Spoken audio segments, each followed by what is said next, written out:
साथियों, मैं हीरालाल मीणा और आज मैं यहाँ इंदौड़ा ग्राम पंचायत फला रघुनाथपुरा में आया हुआ हूँ।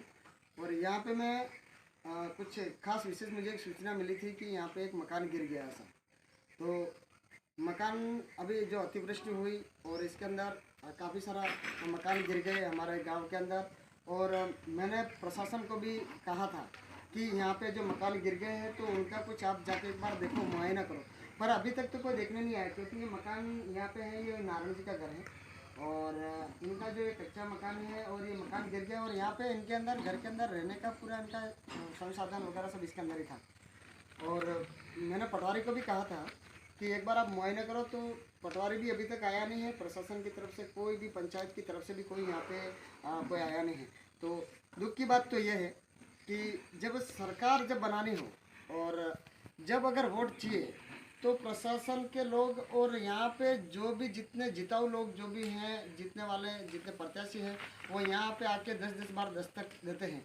लेकिन आज जिस दिन अगर इनका घर गिर गया और हमने पूरी सूचना की पंचायत के अंदर, पर अभी तक तो कोई देखने नहीं आया। बहुत बड़ी खेत की बात है ये। और आज मैं यहाँ पे आया हूँ और मैंने पटवारी साहब को भी एक इनका फ़ोटो डाला था कि पटवारी साहब आप आओ और एक बार यहाँ पे देखो।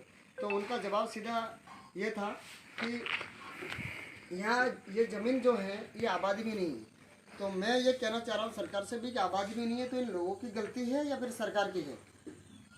जब चुनाव के टाइम में सब जितने भी अगर नेता लोग आते हैं तो वो ये नहीं पूछते तुम्हारा घर आबादी में है या तुम कौन सी जगह है, तो ये नहीं पूछते।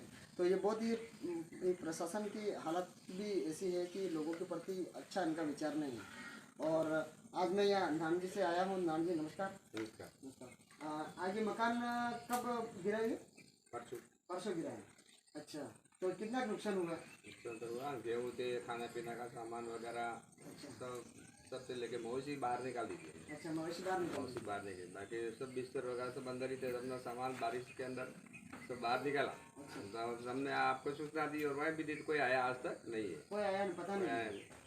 अच्छा, ठीक है। तो अभी हम जो अभी ये जो नान जी बता रहे हैं, तो मैं ये बात ज़रूर मैं सरकार तक भी भेजूंगा और मैं प्रशासन को भी इत्तला करूंगा कि भाई कम से कम एक बार देखें लोगों की। एक घर गिरना कोई आपके लिए आम बात है, लेकिन घर एक ही गिरना और सूचना देना ये अलग बात है, क्योंकि इसके अंदर इनका नुकसान कितना हुआ है वो नुकसान एक इम्पोर्टेंट बात है। तो अभी में हम आइए, हम दिखाते हैं आगे जो घर है इनका। आइए अपन को नुकसान है।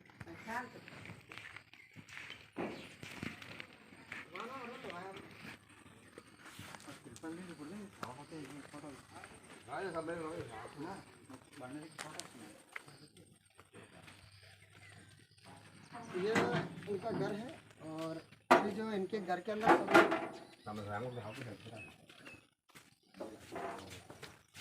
ये घर जो इनका गिर जाने के बाद में इन्होंने ये चारा पानी सब इधर रखा है और इनका ये रहने का, इनका जो चक्की वगैरह ये सब इनके साधन। और इनके अंदर जो बकरियां वगैरह है जो काफ़ी नुकसान हुआ है। तो ये इनका जो घर है, तो घर है, तो ये देखो इनके अंदर मवेशी वगैरह रखा है और ये पूरा इनका ये खास इनका रहने का जो जरिया है तो ये गिर गया है। तो अभी तक सरकार इन्होंने कुछ जानकारी ली नहीं है। तो हम जो है ये पूरा जो बकरियां बांधी हुई है इनका, और अभी घर जो था इतना इनका एक आशियाना बोलते हैं गरीबों के लिए, तो इनके प्रति कोई रुझान नहीं है सरकार का और यहाँ के अस्थायी जो लोगों का। तो हम आपसे ये एक अनुरोध करते हैं कि जो गरीब लोग हैं उनकी तरफ से आप कम से कम देखो और इनके हालातों को देखो।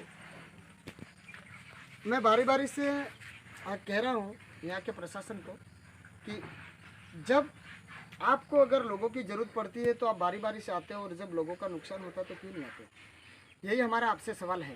तो हम ये कहना चाह रहे हैं कि ये वीडियो अधिक से अधिक शेयर करो साथियों, और इन प्रशासन वालों को भी बोलिए और प्रशासन वालों तक पहुँचे ये वीडियो अधिक से अधिक, यही हम चाहते हैं। और अभी हम यही बात करना चाहते हैं कि ऐसा नुकसान होता है तो सरकार को जाना चाहिए। और मैं फिर से अगर एक बार सरकार वालों को यहाँ से इत्तला करूँगा और फिर नहीं आता तो फिर मैं ये बात सीएम तक भी भेज सकता हूँ। धन्यवाद।